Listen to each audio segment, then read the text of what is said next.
2 semanas recibimos miles mensajes de no armenios de Argentina, de los argentinos de diferentes orígenes, de apoyo, de solidaridad y también de hasta alistarse para ir y luchar para el pueblo armenio. De verdad, eso me emociona mucho. Recibimos tantos mensajes que hasta no podemos publicar todo. Como mencionó doctor Sapsain, el conflicto, y también usted, el conflicto tiene varios elementos. Uno de los elementos, estoy de acuerdo, que los dos países, Azerbaiyán y Turquía, tienen elementos, tienen autocracia, dictadura casi, podemos decirlo así, porque hace 20 años que en el poder están las mismas personas. En Turquía Erdogan y en Azerbaiyán Aliyev, que heredó su posición de presidente de su padre. Su mujer actualmente, su esposa, es el vicepresidente de Azerbaiyán. Eso es un componente del conflicto, pero creo que actualmente este ataque que tuvimos durante estos 30 años del conflicto se caracteriza con este elemento de Turquía. Este ataque precisamente fue organizado y proyectado y provocado de parte de Turquía. Turquía tiene su proyecto, su política expansionista y neo-otomana, y vemos qué pasa desde Medio Oriente hasta el Mediterráneo Oriental en el mar Egeo. Si ustedes ven, Turquía tiene problemas con todos sus vecinos. Y hoy día, por ejemplo, también estaba leyendo un artículo sobre, además de los que estoy leyendo de los desarrollos del conflicto de Nagorno-Karabaj, me interesa también qué pasa en el mundo, porque hay muchas cosas interrelacionadas. Por ejemplo, en Asia Central hay una república que se llama Kirguistán. Después, elecciones parlamentarias en este país, empezaron ciertas manifestaciones. Y hoy yo leí un análisis donde dice que acá, atrás de estas manifestaciones en Kirguistán, vemos la huella de Erdogan. Y hay muchos llamados de parte de los protestantes que queremos volver al Imperio Otomano, así que a la época del Imperio Otomano. Acá la persona del presidente Erdogan es importantísimo. Además de sus ambiciones geopolíticas, él tiene también sus ambiciones personales. En 2023 se cumple 100 aniversario de la República de Turquía. Él tiene todas las ambiciones para glorificar su propio nombre y borrar el nombre de Atatürk, que Atatürk hizo Turquía un país secular, no islámico, y pretende ser también un líder en el mundo islámico. Pero creo que por eso, por ejemplo, perjudicó sus relaciones también con Israel, porque quería tener una posición de líder en el mundo islámico en general, pero fracasó. Nosotros vemos que los países del Golfo y otros países árabes ya están normalizando sus relaciones en Israel.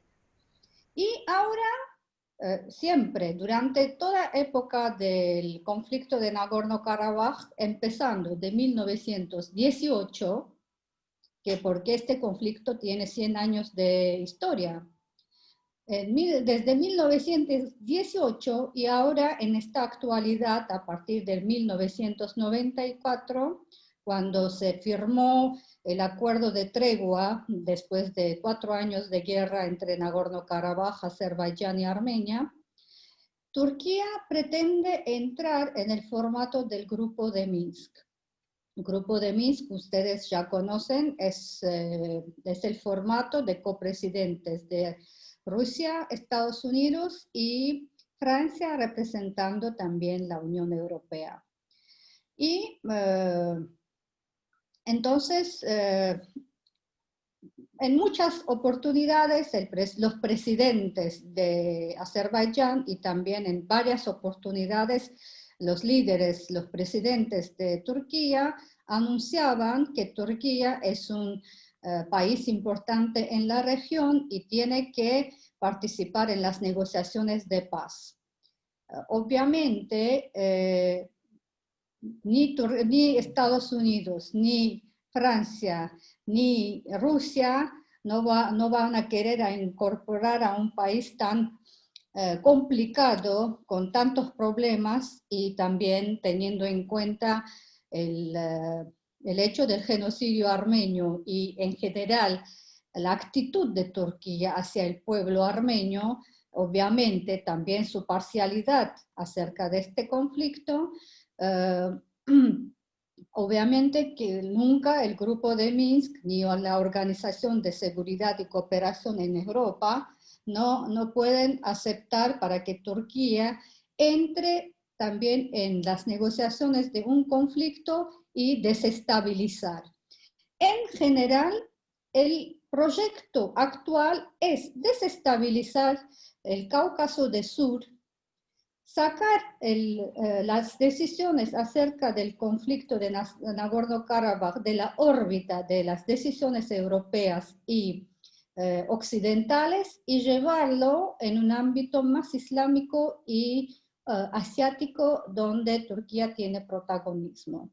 Para esa desestabilización, por supuesto, se necesita una guerra.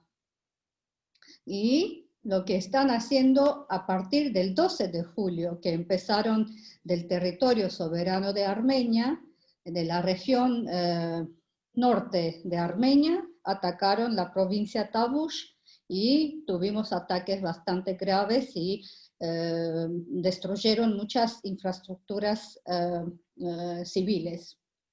Actualmente la guerra es la más feroz porque hay 4.000 mercenarios contratados de parte de Turquía y hay muchas evidentes, hay hechos irrefutables que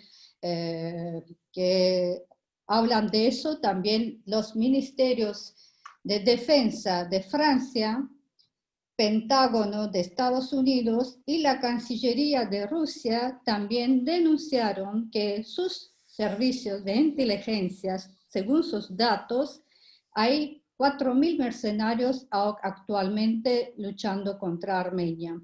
Armenia presentó también estas evidencias al Corte de Derechos Humanos en Estrasburgo y estas evidencias ya consideraron como aceptables. Perdón, Estera, perdón que la interrumpa. Ya está en sala Pilar Rahola, así que sería... Ok, porque yo no tenía que hacer alguna intervención, pero aprovechamos el tiempo para hacerlo. No, muchísimas Con gracias. mucho gusto. Es muy claro lo que ha dicho, a mí me ha servido mucho y creo que a todos. Es muy claro, muchísimas gracias. Y bueno, Pilar, acá, ¿dónde estás, Pilar? Que no te veo. Perdón, muchas gracias, señora embajadora. Antes de que comience a hablar la invitada Pilar Rahola, quería aclararles que, por favor, las preguntas que quieran hacerle a la señora Pilar Rahola, se las hagan a través del chat en forma personal al doctor Guillermo Misraji, para que él luego las vuelque en forma privada a Pilar Rahola.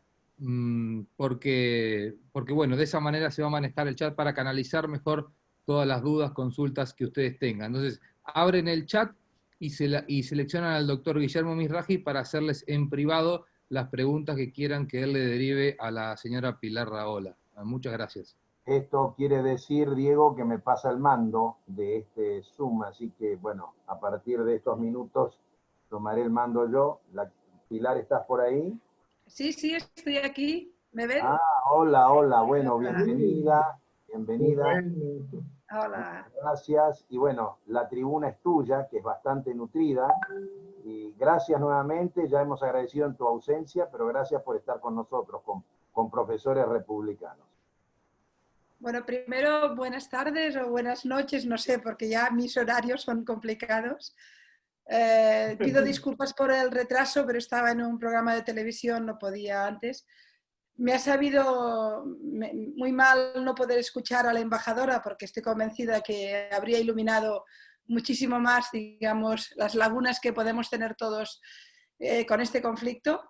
Y agradecer a ustedes, a los profesores republicanos, a este grupo de gente brillante, inteligente, de gente que quiere entender los conflictos que hay en el mundo, agradecerles que pongan una ventana en un conflicto que parece pequeño y es enorme, que tiene unas dimensiones geopolíticas muy serias y que además de alguna forma también pone el foco sobre un pueblo, el pueblo armenio, que ha sido un pueblo que ha sufrido mucho, mucho, y que ha sufrido mucho en demasiada soledad y ha sufrido mucho con demasiada olvido, a veces demasiado solos en su recuerdo, en su dolor y también en su reivindicación.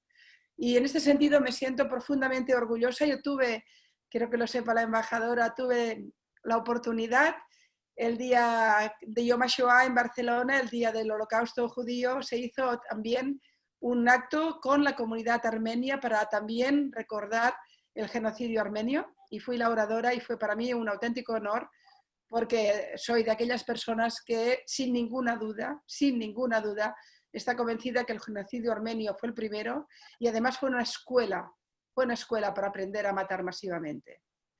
Pero bueno, estamos en el lío enorme de Artsaj, a ver si lo digo bien, embajadora, Arsay o Arsaj, no sé la pronunciación, porque el nombre de Nagorno-Karabaj o Alto Karabaj es un nombre, como bien deben saber, turco-persa, que no hace referencia al pueblo milenario que ha vivido en aquellas zonas y al pueblo armenio que tiene en sus espaldas tantos y tantos siglos de historia. Históricamente, milenariamente, el nombre es Artsaj y también lo es así la República Independiente que se creó a partir de un momento determinado.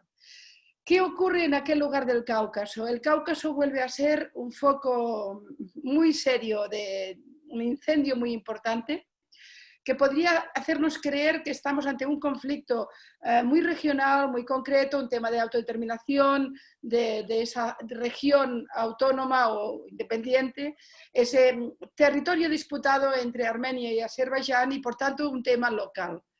Sería un error importante, porque lo primero que hay que decir cuando hablamos de este conflicto es que este es un conflicto internacional.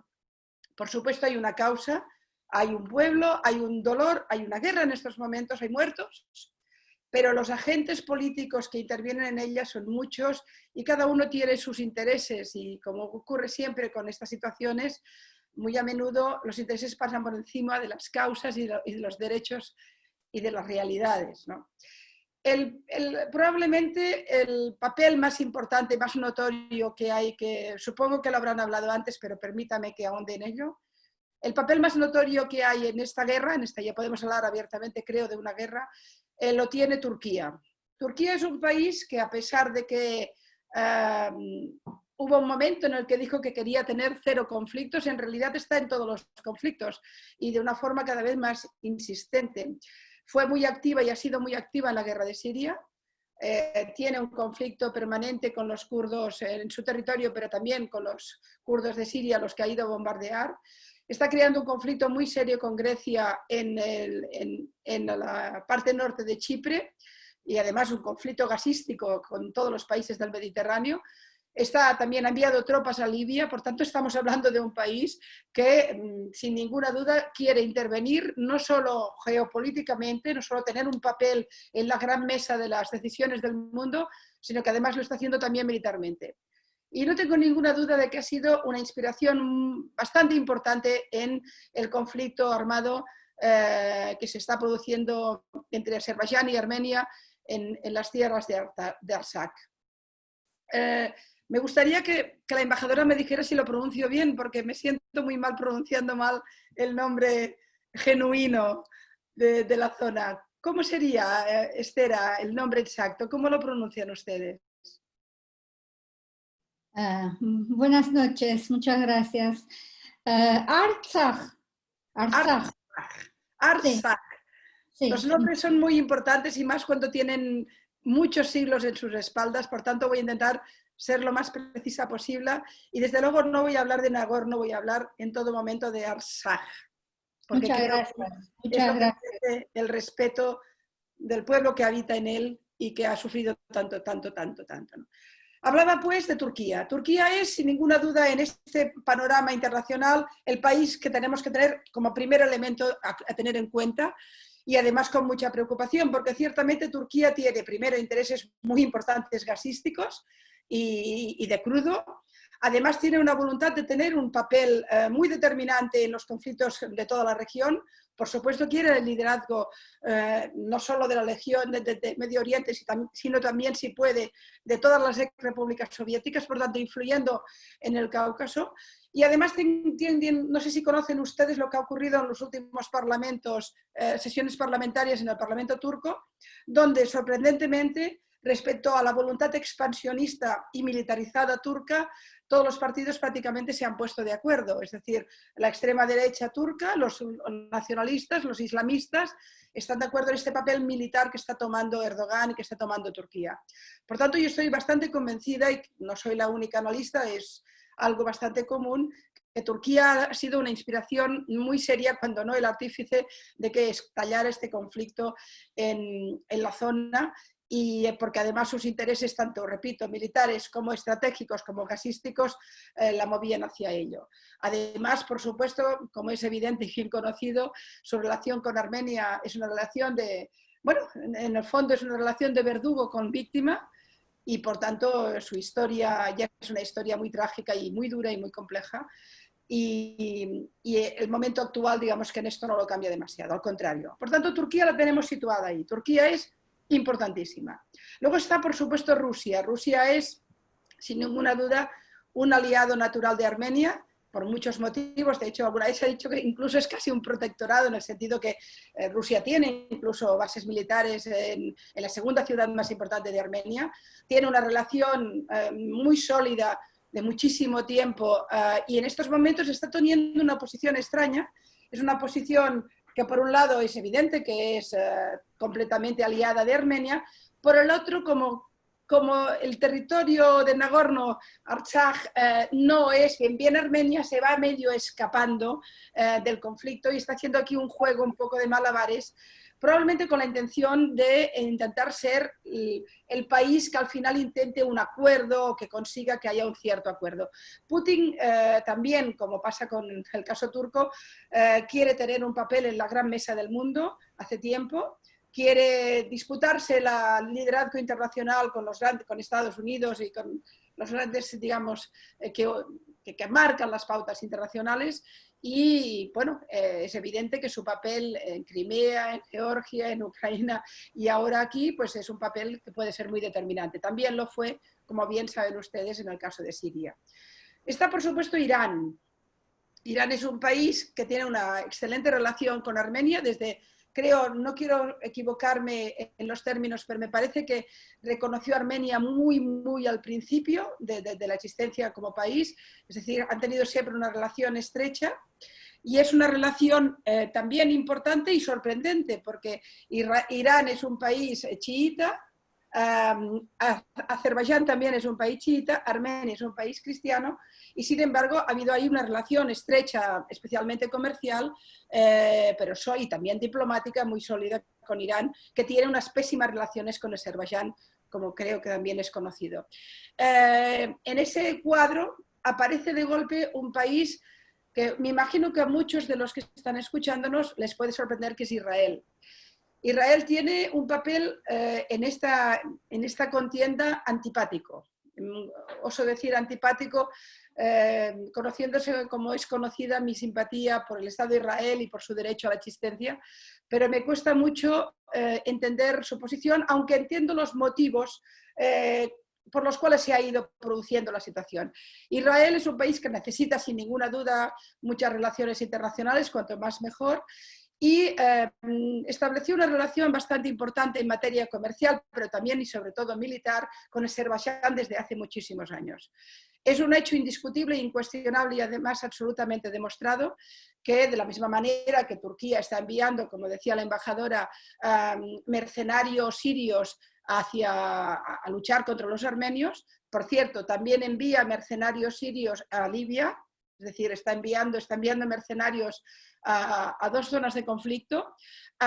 Israel es quien ha dado a los azeríes de Azerbaiyán, especialmente los drones militares, la inteligencia militar, y por tanto ha dado un soporte muy importante en materia militar a Azerbaiyán. Es evidente que esto lo hace mucho antes del conflicto actual y que por tanto tiene una lógica a muchos niveles. Por ejemplo, a Israel le interesa tener una buena relación con Azerbaiyán, que tiene frontera con Irán, y además eventualmente tener en algún momento la posibilidad de poder utilizar pistas de aterrizaje por si eventualmente algún día se produjera algún tipo de conflicto con Irán, o incluso bombardear algún tipo de temas nucleares, etc. Es decir, en los intereses geoestratégicos de Israel, una buena relación con Azerbaiyán es algo comprensible. Sorprendentemente, por tanto, un país judío tiene una buena relación con un país chiita, que tiene una mala relación con otro país chiita, que tiene una buena relación con un país cristiano. Si ustedes han entendido algo, les felicitaré, porque es así de complicado, es así de complicado. Además, Israel también, sin ninguna duda, tiene una necesidad de crudo muy importante, y los precios que da Azerbaiyán a Israel son precios muy buenos y muy solventes. Y con Armenia, Israel había empezado ya a solidificar, por suerte, que nos lo celebramos muchísimo, mucha gente, los que amamos al pueblo judío y amamos al pueblo armenio, celebramos muchísimo que se estaban solidificando de manera muy, muy brillante las relaciones entre Armenia e Israel, con la llegada del embajador armenio al Estado de Israel, y por tanto con el inicio de un proceso de normalización que nos permitía imaginar también relaciones económicas sólidas y comerciales, etc. Este conflicto, el recrudecimiento del conflicto, ha complicado las cosas. Entiendo perfectamente que el pueblo armenio, que el Estado armenio haya pedido explicaciones al embajador israelí. La situación de Israel en este conflicto es compleja, y yo creo que sin ninguna duda es, desde mi punto de vista, criticable. Aunque es comprensible en términos, como repito, de intereses económicos, comerciales y también diplomáticos e incluso de inteligencia militar. Además, hay otro elemento que hay que tener también en cuenta. Los voy poniendo todas las piezas y luego de ustedes en las preguntas vamos a intentar acabar de ordenarlo. Israel también tiene una sólida relación con Turquía, entre otras cosas porque además es un gran comprador de productos turcos. Cualquier ciudadano israelí que vive en Israel sabe perfectamente que una parte muy sustancial de lo que compra en el supermercado es turco. Es decir, la relación, y ha sido también una relación sólida.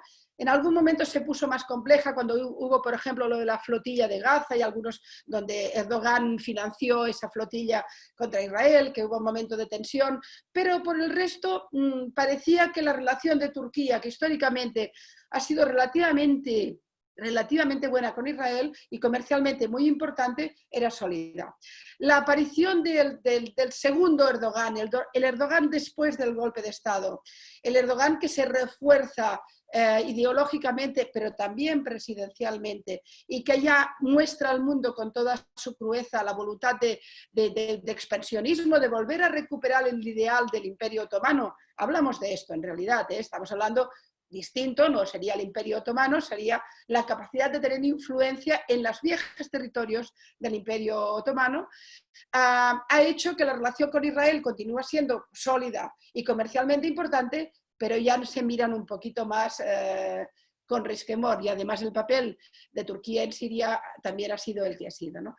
Con todos estos elementos tenemos a la población, a la gente de Artsaj, sufriendo eternamente lo que empezó un 4 de julio, creo recordar, quiero decirlo bien, de 1921, de la manita de un señor llamado Stalin, que hizo cambiar la decisión del Comité Caucásico Bolchevique, que se había reunido en Tiflis en un momento histórico y que por supuesto había dado a Armenia el territorio de Artsaj como tenía que ser, porque hablábamos de un territorio armenio con todas sus características, su identidad, su memoria, su historia, y que 24 horas después, por la presión de Stalin, que por supuesto donde ponía el dedo ponía la bala, se pasó y se lo dieron a Azerbaiyán. Y empezó ahí una historia trágica que no va a acabar hasta que no tengan el proceso de autodeterminación totalmente culminado y sea reconocido por la ONU, o ya ha entrado ya en una dinámica con Armenia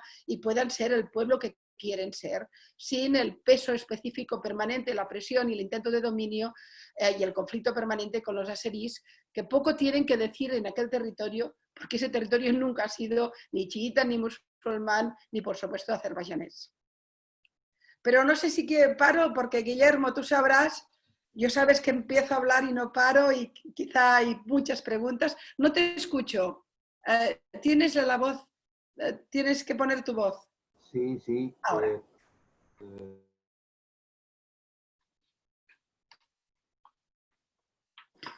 Sí, precisamente hay alguna inquietud que se ha presentado acá entre las preguntas, que tú has dicho claramente que este conflicto puede irradiar de manera todavía inimaginable. La pregunta es, ¿en el Egeo hay posibilidades de que este conflicto se extienda, por ejemplo, a Chipre y a otros sectores y otros países a través de la intervención turca? Yo estoy absolutamente convencida que Turquía nos va a traer muchos problemas muy serios. Y porque ciertamente el plan expansionista de Erdogan, que tiene una cierta mentalidad de épica otomana, ha cuajado muy bien en Turquía. A mí repito lo que comentaba hace un momento, el hecho de que partidos tan alejados del partido de Erdogan en esta materia le den apoyo. De hecho, se votó en el Parlamento darle mano absolutamente libre para sus intervenciones militares, en el caso de los kurdos en Siria, pero también en Libia, y de alguna manera le dieron una carta blanca para actuar como quisiera militarmente. Es evidente que nos ha recrudecido muchísimo el tema en el norte de Chipre, lo cual significa un conflicto con Grecia muy severo, una incomodidad para Francia y para todo el Mediterráneo, una situación complicadísima, porque además hizo prospecciones de gas, como bien deben saber, sin ningún permiso por parte de Grecia en aguas disputadas, lo cual ha recrudecido un conflicto que probablemente, si hay jóvenes escuchándonos, nunca habrían oído hablar del lío greco-turco o del lío chipriota, y sin embargo volvemos a tenerlo. Y fíjense ustedes cómo Turquía está expandiendo su influencia, pero también su presencia militar en lo que serían las esferas del viejo imperio otomano. Es decir, sí que hay ahí una voluntad, digamos, primero de interactuar en todos los conflictos que hay, segundo, de tener un papel relevante, y tercero, incluso en algunos casos, de crearlo directamente, mostrando un papel fuerte. Y hay que decir que Siria le ha ido muy bien a Turquía, porque Turquía hizo lo que quiso en la guerra con Siria y nadie le paró los pies, nadie. Nadie quiere decir nadie. Estados Unidos estaba missing, la Unión Europea miraba hacia otro lado, además la Unión Europea teníamos el alma vendida a Turquía por los millones de sirios refugiados que se convirtieron en una auténtica arma de control por parte de Turquía de la Unión Europea. O sea, Turquía nos puso un bozal en la boca porque tenía esa arma humana que eran millones de personas que podían estallar por toda Europa, y Europa no quería ni loco entrar en esa historia porque eso implicaba un drama humano terrible. Yo me siento muy avergonzada de la Unión Europea en el tema del drama humanitario en Siria, pero el hecho es que Turquía tiene, permítame la expresión, cogido de allí, de esa zona dura, difícil y delicada, a los americanos con su base americana en tierra turca. Además, el papel que tiene, por supuesto, internacionalmente es muy importante y a todo el mundo le preocupa Turquía. Y luego tiene, además, sin ninguna duda, una voluntad de intervención que hace que la Unión Europea, los dos grandes que podrían de alguna forma levantar la voz, que es Estados Unidos y la Unión Europea, todos callados. La Unión Europea, la idea de que Turquía pudiera abrir puertas y que los refugiados llegaran, pues imagínense, ¿no? De manera que sí, sin ninguna duda, Guillermo, Turquía no parece que haya empezado el conflicto con Chipre aleatoriamente, ahí hay un plan. No parece que sea casualidad que esté en Libia en estos momentos y desde luego no parece ninguna casualidad que haya inspirado, alimentado o ayudado al conflicto actual en Nagorno-Karabaj, en Artsaj. Gracias. Lo decía Pilar porque tengo entendido que los turcos han habilitado o construido una mezquita muy importante en Chipre Norte, ¿no? Que esto también es un acto, yo diría, de provocación o de presencia, ¿no? Ahí en la isla, ¿no? Y por otro lado, lo que tú dices es realmente así, o sea, pareciera que en el concierto europeo, el único país, no sé, Esther, si también coincide con esto, el único país que apoya decididamente a la causa armenia es Francia. Esto es lo que pasa en Europa. Y la pregunta viene unida, ¿qué está pasando? Si quieres la dejamos para después, pero ¿qué está pasando en el silenciado Latinoamérica, ¿no? Porque Latinoamérica está viviendo un momento de, no sé si de distracción, de indiferencia, es delicado también. A ver si he entendido. Lo que me preguntas es ¿por qué no hay eco en Latinoamérica de lo que está ocurriendo en la zona? Sí, entiendo que esa es la cuestión, ¿no? Bueno, sí, y luego lo que me preguntabas de Nicosia, la gran mezquita que ha financiado Turquía en el norte, en lo que ellos llaman la República Turca de Chipre, y que además la consideran independiente, son los únicos, pero la consideran independiente. Bueno, forma parte del plan ideológico de Erdogan, que es un islamista radical. Podía parecer en sus inicios más moderado, pero en realidad yo recuerdo que ya en el año 2000 ya hubo un intento por su parte de radicalizar las leyes, incluso fue prohibido su partido en Turquía por su radicalización islamista, pero esto finalmente, el mundo nos ha llevado hacia aquí, hacia una situación de mucha radicalidad en el tema islámico, y Erdogan se ha convertido en el líder. Además, no olvidemos que no es árabe, lo cual le da otra pátina. Por cierto, esto me lo he olvidado cuando hablaba de Israel. Israel tiene mucho interés, también por una cuestión de interés autodefensivo, de tener buena relación con esos países que son musulmanes pero no árabes. Sobre todo durante el tiempo que su relación con los sunitas ha sido tan compleja. Ahora con los pactos de Abraham todo puede cambiar mucho porque el mundo se está moviendo muy, muy, muy deprisa.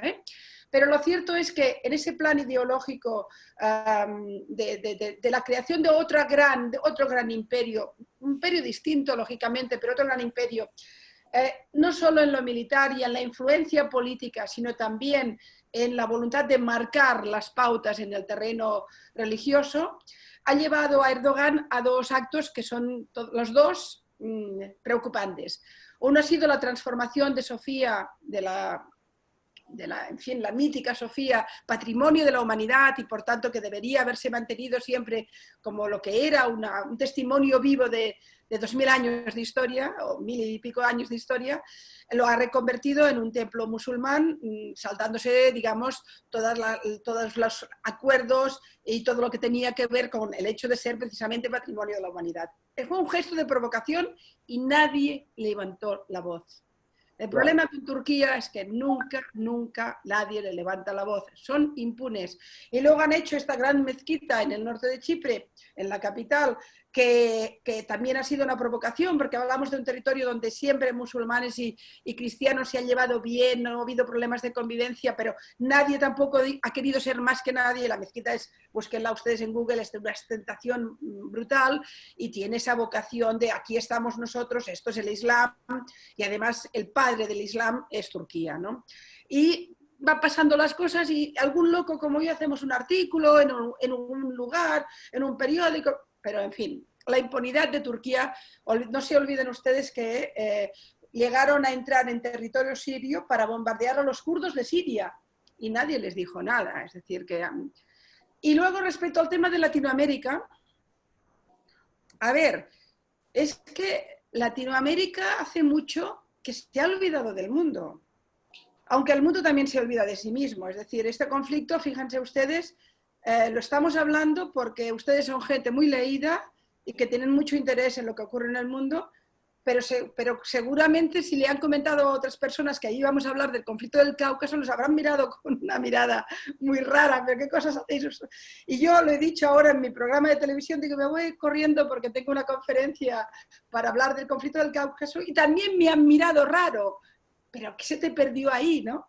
Bueno, ahí se te perdió que nos jugamos valores fundamentales, nos jugamos que países que son cada vez más dictatoriales como Turquía tengan un papel cada vez más relevante, por tanto los valores que representa la democracia liberal están en juego. También nos jugamos el derecho de los cristianos a vivir, porque quizá no es el tema de hoy, pero yo que he hecho un libro titulado SOS Cristianos explicando la masacre lenta, la limpieza étnica de cristianos que se está produciendo en tierras del Islam, también hay que levantar esa bandera o esa cruz, en este caso, que me parece importante, ¿no? Pero ni Latinoamérica, pero ni Europa. Aquí, seamos justos, Guillermo, a los medios de comunicación solo les interesa el conflicto con Israel. Eso sí, ese portadas, ese periódicos, noticias, lo pequeño que lo hagamos grande, el Netanyahu es un monstruo, en fin, todo esto nos lo sabemos porque ese conflicto es un conflicto que tiene una intencionalidad política y quienes mueven el juego mediático juegan con él, pero el resto nunca interesó. Y Armenia es un país pequeñito, amable, que nunca causó ningún problema a nadie, ¿a quién le va a interesar, no? Y de golpe una cantidad de gente allí sufriendo y muriendo, además es meterse con el tema islámico, Azerbaiyán, un país musulmán, chiita, Irán de por medio, Turquía de por medio, ¿quién se mete en ese lío? Y luego, permíteme algo más, cada vez somos más incultos, cada vez somos más incultos. Y ahora hablo directamente para mis compañeros periodistas. Antes, para hablar de un conflicto armado, había gente que había leído 3 libros hasta 4. Hoy van a Wikipedia. Y claro, Wikipedia no te lo explica.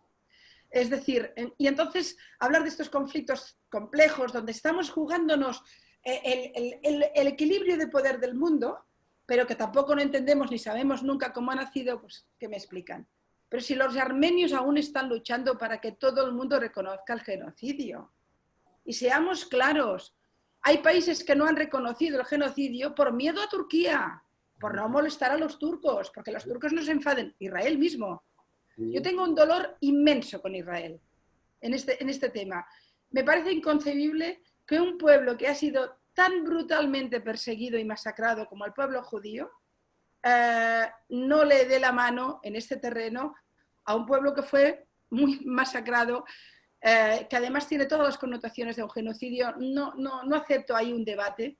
Fue un genocidio con todas las características, hubo todo un preámbulo de criminalización, luego hubo las detenciones, las masacres, las deportaciones, fue un intento de aniquilación al pueblo armenio y eso hay que reconocerlo ya. Es verdad que ha habido organizaciones judías que lo han hecho. Quiero poner aquí sobre la mesa, por ejemplo, la valentía de una Raúl Wallenberg, con Baruch Zemenbaum delante, digamos, de la organización que siempre ha jugado fuerte en la denuncia del genocidio armenio, pero otras organizaciones judías muy importantes que han estado siempre en la defensa de los derechos civiles, pienso en la American Jewish Committee o en la IDL, en este tema no han hecho un paso adelante. Hay que hacer un paso adelante. Con toda la humildad se lo pido al pueblo judío. Tengo acá varias preguntas, ya se activaron las preguntas. Una la voy a resumir en 3 preguntas en una. Hay quien dice si, bueno, la diferencia de fuerzas entre Azerbaiyán y Armenia es sabido que es importante, pero la pregunta tiene un complemento, te las uno las 3 y si Turquía no podría ser retirada de la NATO por su apoyo a los azeríes. Y cómo se ve la situación o el papel que está jugando Estados Unidos en el conflicto, dado que hay bases americanas en Turquía. Y entonces ahí también es otro tema. Y la tercera parte de la pregunta, no te quiero atorar mucho, ¿no? pero ¿ha tenido China alguna toma de posición en esto? Y después queda una más, una apreciación de Agop Tabakian, el amigo Tabakian. Después te la digo, pero lo primero es esto. ¿Qué pasa con la NATO y Turquía? ¿Qué pasa con Estados Unidos? ¿Y qué pasa con China? Bueno, es que pasa lo que comentábamos, es decir, Turquía tiene, lo ha recordado, yo lo había dicho antes, Turquía tiene dos elementos de secuestro del alma, digamos, de política internacional. Uno es las importantísimas bases americanas en suelo turco, lo cual esto siempre va a convertirse en un secuestro permanente, digamos. Es decir, el chantaje que Turquía hace con esas bases militares es un chantaje permanente que está siempre en todas las agendas políticas de todas las casas blancas. Piensen lo que piensen, tengan la decisión que tengan. Es decir, uno no, con Turquía, cuidado, Turquía está en una posición geoestratégica importantísima, Turquía es un problema en Europa, además juega también con las grandes minorías turcas que hay en Alemania y en otros países, donde también eso puede activarse de alguna manera, y luego está, sin ninguna duda, el tema de los refugiados sirios, que ha hecho que la Unión Europea ni exista.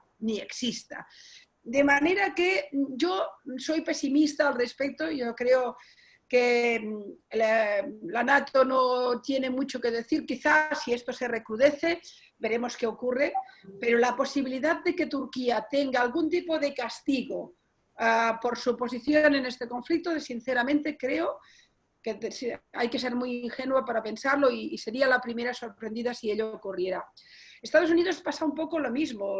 Nadie quiere asustar a los turcos. No me refiero al pueblo turco, me refiero evidentemente a la prueba es el tema del genocidio. Es inconcebible que incluso una palabra que designa un drama de millones de personas, que esa palabra no se pueda utilizar ni oficialmente en países democráticos para que el amigo turco no se enfade. Y luego me preguntabas el tema de Estados Unidos. Bueno, Estados Unidos, ahí también, yo creo que a Estados Unidos le está ocurriendo un poco en el conflicto del Cáucaso, como le ocurrió con el conflicto de Siria, con la guerra de Siria, que llegó tarde y mal.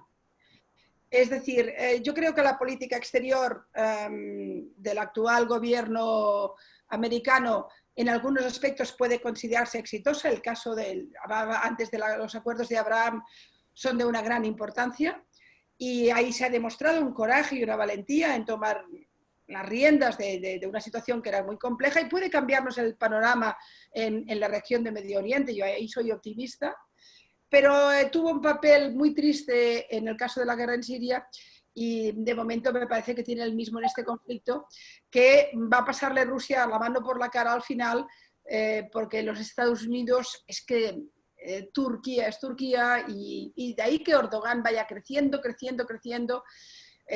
y nadie le pare los pies. Hablábamos hace un momento de cómo Erdogan va y se va a aguas disputadas con Grecia, que es que volver, digamos, a conflictos muy antiguos y se pueden hacer prospecciones. Estamos hablando del corazón de Europa, estamos hablando del Mediterráneo y nadie, bueno, Francia dijo, uy, qué feo esto, cuidado, no mucha cosa, Y desconozco el papel de China si lo tiene, sinceramente. Ahí tengo que decir que, así como China es muy sutil. A ver, China está en todas partes. Creo que esto ya empezamos a saberlo, porque tiene una voluntad también de tener un gran papel en el gran panorama del mundo y es evidente que está interactuando en África, ha ido penetrando en África con mucha sutileza y va a acabar siendo casi el amo de África. Acaba de hacer un acuerdo económico multimillonario de una importancia brutal con Irán, tanto que incluso ha habido protestas en Irán diciendo que Irán se había convertido casi en una colonia china. Tiene un papel, como bien saben ustedes, en Latinoamérica importante, en Perú, en Venezuela, de otra manera, pero ahí están. Y como ustedes bien saben, la política exterior china, ninguna política exterior tiene derechos, siempre hay intereses, pero si alguien lleva ese axioma a sus máximas consecuencias es China. China funciona por intereses y todo conflicto donde hay un agujerito para meterse, ahí se mete. Pero desconozco su papel en este caso, quizá la embajadora sabe más que yo lo desconozco. Tú sabes que acá algo que has dicho, pero que Tabakian lo ratifica, dice que Artsaj nunca fue parte de la República de Azerbaiyán, sino que estuvo integrada como cuando fue República Socialista Soviética Azerbaiyán. Eso sí, eso lo ha dicho Pilar. Y hay alguna reflexión acá de otro miembro, Morsesian, que dice que estos drones, porque esto es una noticia que salió en página 12 bastante lamentable, con una acusación directa a Israel de que proveía armas a Azerbaiyán y demás, pero acá hay un mensaje que nos dice que los drones y las armas que hoy manda Azerbaiyán en unas décadas serán usadas contra el propio Israel. Esto está dicho acá, vale decirlo, y alguien más dice que la Fundación Raúl Wallenberg hoy está no presidida por Baruch Tenenbaum, sino que está presidida por Eduardo de Ornequian, ¿no? Que son además, dicho sea de paso, son muy amigos y están trabajando muy juntos los dos. Tengo el gusto de conocerlo a Baruch y sé de la amistad con Eduardo, a quien también conozco. Bueno, estas son reflexiones más que preguntas, pero... No, pero mire, es importante, me parece muy interesante la idea esta de los drones de ida y vuelta, digamos, ¿no? Estamos hablando fundamentalmente de los Arop, creo que se llama así el nombre, que son los drones kamikaze, que es una flota importante de drones que están haciendo mucho daño. Ustedes saben que Azerbaiyán es un país con mucha riqueza económica porque tiene una riqueza energética extraordinaria. Bakú se ha convertido en una ciudad espectacular en muchos sentidos, pero que se ha dedicado fundamentalmente en estos últimos años a reforzarse militarmente. Y ha modernizado, digamos, todo su arsenal militar. Ahí sí que hay un papel importante de Israel, también de Turquía hay que decirlo, incluso también de Rusia. Es decir, las ventas de armas todo Dios las ha vendido. De hecho, todo el mundo se ha saltado, digamos, en algún momento las prevenciones, porque con el conflicto que teníamos en la zona, vender tantas armas a Azerbaiyán no era lo más razonable. Pero lo cierto, Armenia también se ha modernizado, sin ninguna duda, pero no tiene el potencial económico que tiene Azerbaiyán. Y es cierto que Israel ha vendido armas por capital muy importante, por millones y millones a Azerbaiyán, y los ha ayudado a modernizar toda su flota, no solo de drones, sino toda la inteligencia militar que ahora se está usando en el conflicto. Eso sin ninguna duda. ¿Que esto algún día puede convertirse en un arma arrojadiza contra Israel? Es probable, es posible, no se sabe. En realidad es un aliado extraño Azerbaiyán para Israel, pero Israel es un país, también hay que entender, muy asediado, muy criminalizado, muy solo en muchos sentidos, que busca sus apoyos como bien puede, y también es un acto de supervivencia, ¿no? Y necesita petróleo, y Azerbaiyán se lo puso muy bien. Y luego además no es menor la ayuda que puede significar Azerbaiyán para Israel respecto a su conflictiva y trágica y complicada relación con Irán. La frontera de Azerbaiyán con Irán es muy apetitosa para Israel. Estamos jugando, es el juego de los espías, es el juego de la alta política, pero al final lo que ocurre es que al final hay unos pobres armenios que están sufriendo, ¿no? Y yo creo que Israel se ha puesto en una posición complicada en este conflicto, porque puede haber muchos motivos para entender por el qué ha vendido armas a Azerbaiyán, por supuesto, porque todo el mundo vende armas a todo el mundo, pero tiene pendiente también el tema del genocidio, y ahí es donde todo queda un poco más mal situado. A pesar de que la relación del pueblo judío con el pueblo armenio es, como bien saben, milenaria también, ¿no? Ya me dirán ustedes, pero yo creo que ahí hay un tema pendiente que Israel tendría que hacer mucho mejor, porque, bueno, que el pueblo armenio tiene motivos para quejarse, sí. Claro, y respecto a Raúl Wallenberg, ciertamente, perdonen ustedes, pero Baruch lo fue durante mucho tiempo, hizo una gran labor. Y tengo que decir que Baruch fue, creo que no le importará que lo diga, una de las primeras personas que me animó a mí a de vez en cuando hacer algún artículo sobre Armenia. Me decía, tú que hablas tanto de conflictos, de vez en cuando acuérdate de los armenios. Y le hice caso. y los 4 artículos que habré escrito sobre el tema nacieron, digamos, de esa voluntad, que además me parece lógica. Es que yo creo que 2 pueblos que han sufrido un holocausto, el holocausto judío es terrorífico, es una industria de exterminio, pero el holocausto armenio fue terrible. Tendría que darse la mano, sin ninguna duda. Quizás es que creo en un mundo demasiado ideal, pero tendrían que darse la mano. Tú sabes que es tan cierto ese temor a Turquía, que acá una profesora, Liuba Lenkova, nos dice que en Bulgaria se enseña en las escuelas que la invasión no fue turca, sino yugo-otomana, para no ofender a los turcos. Esto es parte de lo que estabas diciendo, Pilar. ¿No? Bueno, los turcos lo han negado siempre. Los turcos han hecho un proceso de negacionismo parecido al de la extrema derecha europea respecto al nazismo, pero en este caso, para nuestra suerte, el holocausto judío es imposible de negar, como es evidente, ahí están los hornos crematorios, está pero además no hay pero Hitler no ganó, los nazis no ganaron, no hay ningún país en el mundo donde los nazis gobiernen, pero Turquía sí que gobiernan, es decir, en Turquía gobiernan los turcos, y además en el tema de Armenia no ha habido nunca nadie valiente en Turquía que hubiera levantado, bueno, ha habido algún profesor, evidentemente siempre hay excepciones muy notables, pero muy escasas. No ha habido ningún gobernante turco que haya permitido ni tan solo la insinuación de que aquello fue un genocidio. Han cambiado el lenguaje, han cambiado el relato, han cambiado la historia, han mentido, han inventado, han reducido a mínimos, han dicho que no era cierta tanta gente muerta. Todo el clásico negacionismo que conocemos respecto al holocausto judío se ha aplicado en el caso armenio, hasta el punto de que muchas generaciones de europeos han tardado mucho en saber lo que ocurrió en Armenia. Y oso decir que una gran mayoría ni tan solo lo sabe hoy en día. Sí, es cierto. Bien, es importante que dicen que te enteres de lo que está pasando en Kirguistán. Yo creo que sí, en Kirguistán, que la embajadora Estera lo dijo antes de que tú llegaras. Sí, hay unas protestas, salió en La Nación el día 7 de octubre, por ahí fue Estera que salió la noticia de que parece que hay fraude y que la oposición pretende derribar al primer ministro y demás, que es otra república que está en conflicto, ¿no?, con los temas allí pendientes. Acá alguien dice que, así te doy un poco de aire, Pilar, acá alguien dice que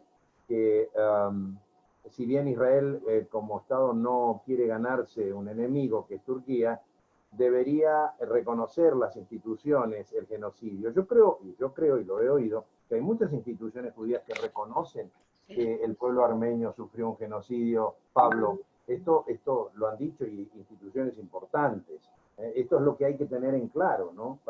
Para los judíos, y yo soy uno de ellos, consideramos que la desgracia del pueblo armenio se identifica mucho con el trance que pasó la nación judía también, y así lo vemos.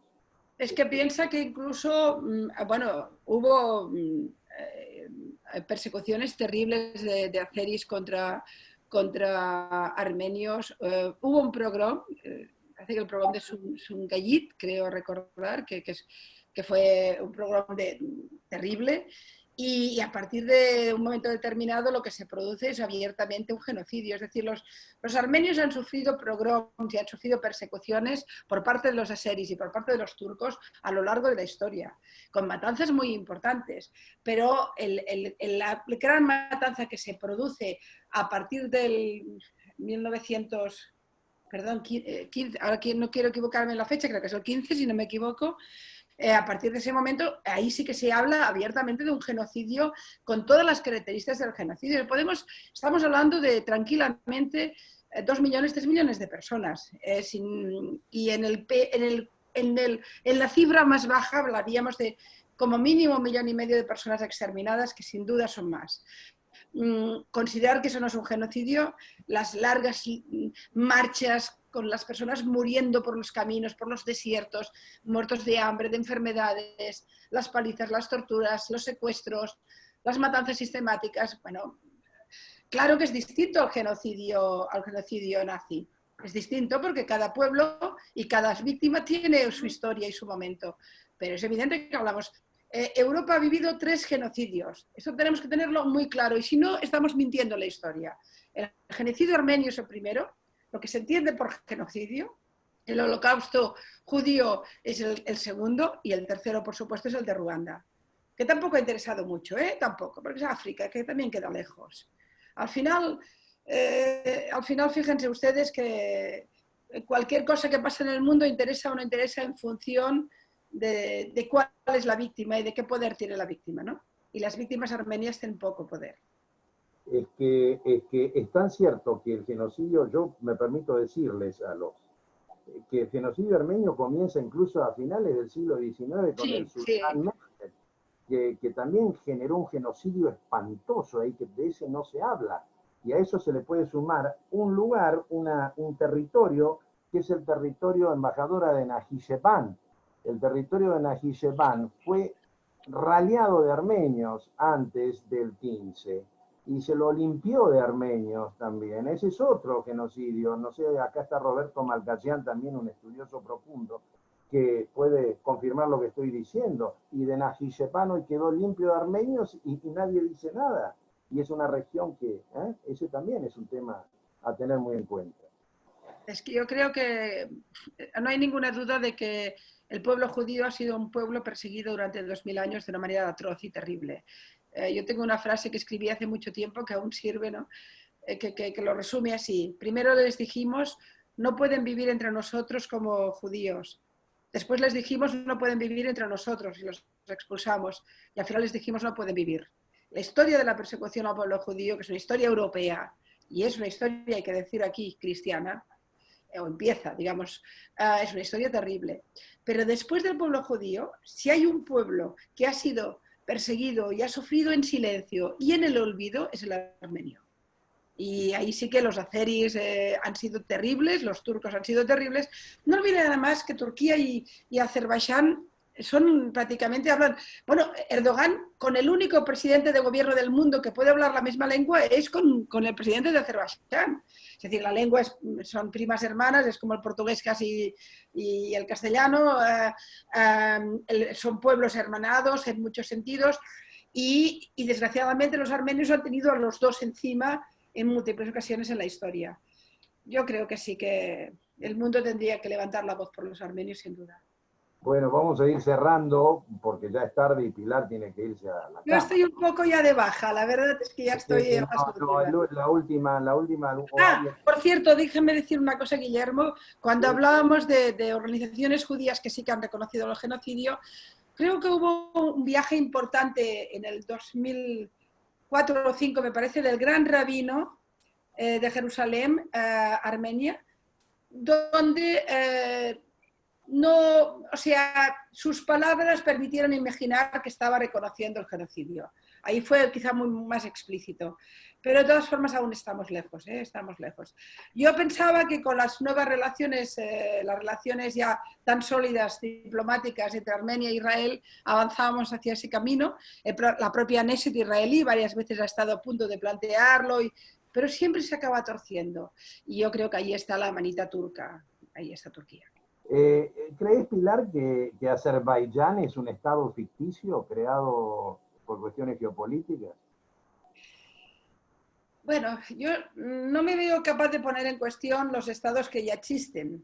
Hay estados que nacieron con el puro de Churchill, es decir, que es evidente que hay naciones que tienen una carga milenaria, la nación judía, la nación armenia, hablamos del principio de todo. Bueno, el primer estado que se considerado cristiano en el mundo fue el armenio, es decir, que sin ninguna duda hablamos Y luego hay otros que fue Churchill diciendo, aquí vamos a poner la línea, ¿no? Y no se discuten.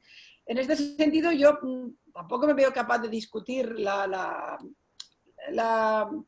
el derecho, digamos, de Azerbaiyán de ser hoy un país en pleno derecho. Ahora, que es un país montado, o sea, primero extraño desde el punto de vista democrático, y la palabra democracia ahí es una palabra muy grande y habría que hacerla más pequeñita. Y después montada en el dólar y por tanto con una capacidad de influencia porque tiene mucho dinero, se le permite, digamos, hacer un poco lo que quiera, pero es un país que nos va a crear problemas, ciertamente.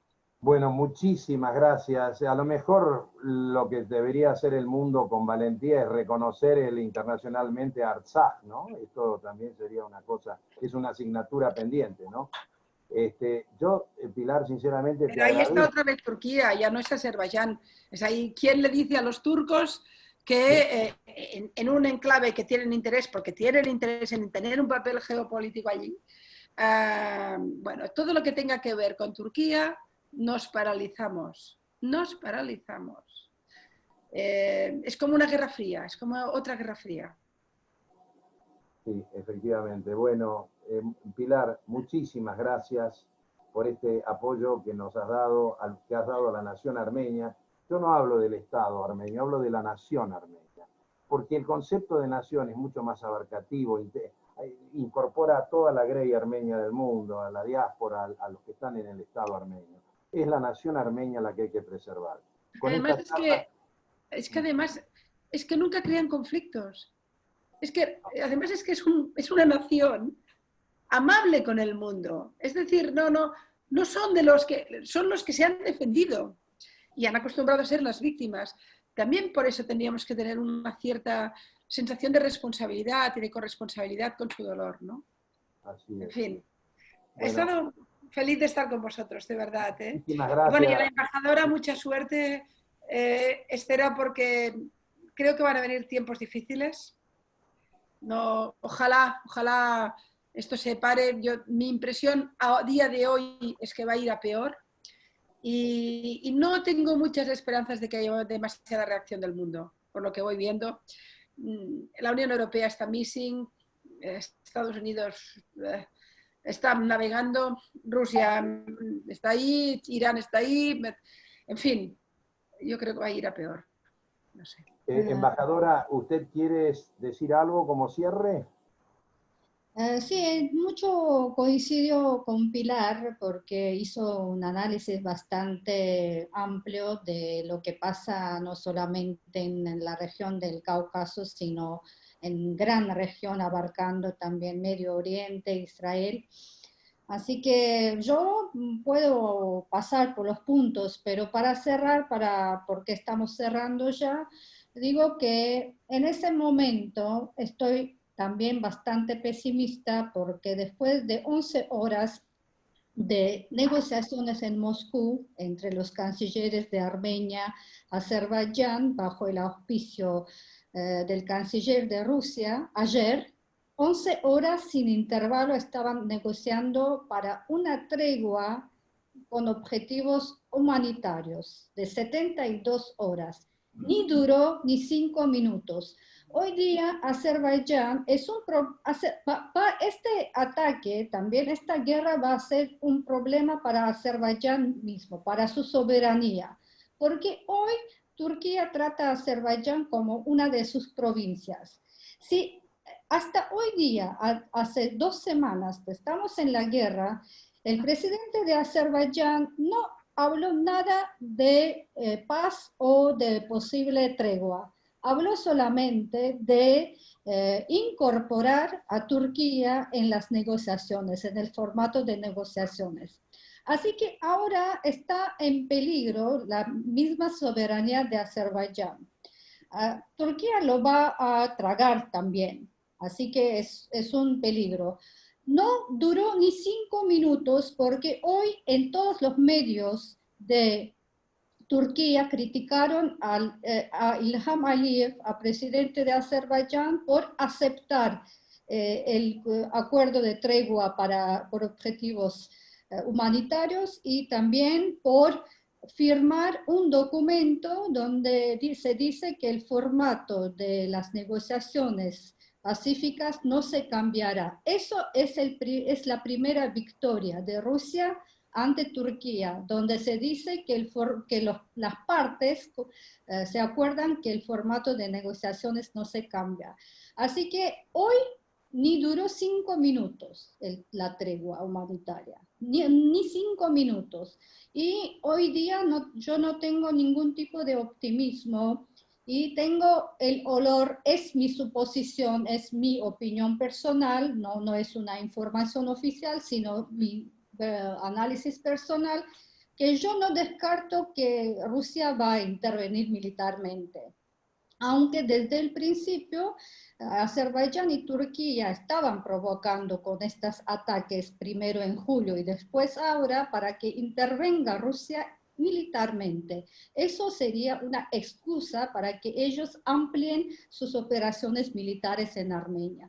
Es su plan expansionista, neo-otomana y también genocida.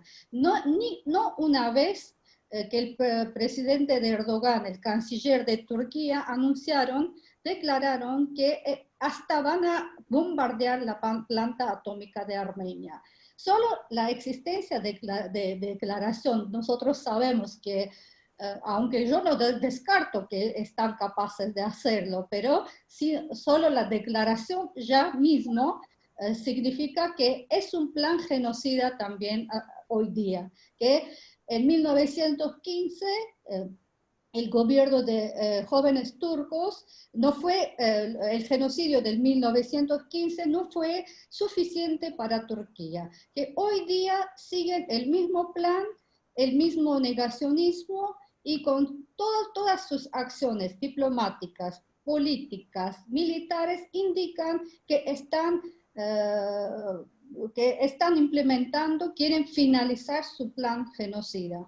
Así que eso es la situación. Yo tengo muchísimo miedo de una guerra a mayor escala, porque hoy día Armenia está luchando contra terrorismo internacional para la seguridad global. Si hoy día Unión Europea o OTAN, para OTAN, hoy día Turquía es un gran problema, porque, por ejemplo, Canadá ya frenó el suministro de armas a Turquía por esa guerra.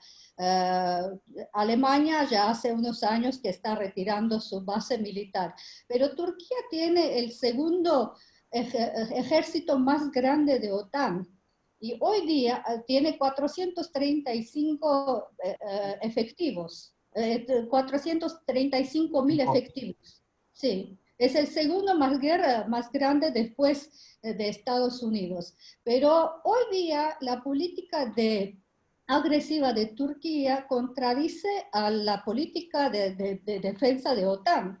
Si hoy día la Unión Europea no frena a Turquía, Turquía va a expandirse hasta Balcanes y después hasta Austria.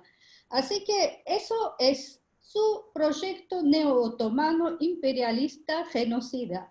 Hoy yo tengo mucho miedo, de verdad, porque creo que Rusia hasta hoy día habló en un idioma diplomático, pero estos dos países no entienden el idioma diplomático. Hoy día todo el mundo, porque la comunidad internacional no es algo abstracto, esto es la comunidad internacional, son intereses, principios y convicciones. Ahora vemos quién es quién, qué intereses tiene en la región, si tiene interés para que sea guerra, si tienen principios, si tienen convicciones. Así que hoy la comunidad internacional no está actuando adecuadamente, porque hoy existen, sí, todos los mecanismos civilizados para intervenir, para frenar un nuevo genocidio. 100 años antes no existía ni Naciones Unidas, ni Unión Europea, ni Consejo de Europa, ni Organización de Seguridad y Cooperación en Europa. No existía ningún tipo de organismo internacional, pero hoy vemos que ninguna de estas organizaciones está capaz para frenar a un país, Turquía. Así es, así es. Bueno, muchas gracias, embajadora. Muy claros sus conceptos, su valentía en decirlo, realmente muy claro. Bueno, me queda en nombre de profesores republicanos despedirla a Pilar, despedirla a Estera, y a todos ustedes que han estado acá, a los integrantes de la comunidad armenia argentina, que como dijo Pilar, no han hecho nada malo. En la Argentina todo lo que han hecho es bueno, realmente, y sinceramente le han dado una impronta a la Argentina importantísima. Así que bueno, que tengan todos muy buenas noches. Nos veremos posiblemente, no sé si el sábado que viene, o el otro, ya les informaremos en otra noche de Sábados Republicanos. Gracias, Pilar. Gracias, Cohen, por traernos a Pilar. Gracias a todos. Que sigan Muchas todos. gracias a ustedes también. Suerte. Gracias, como no.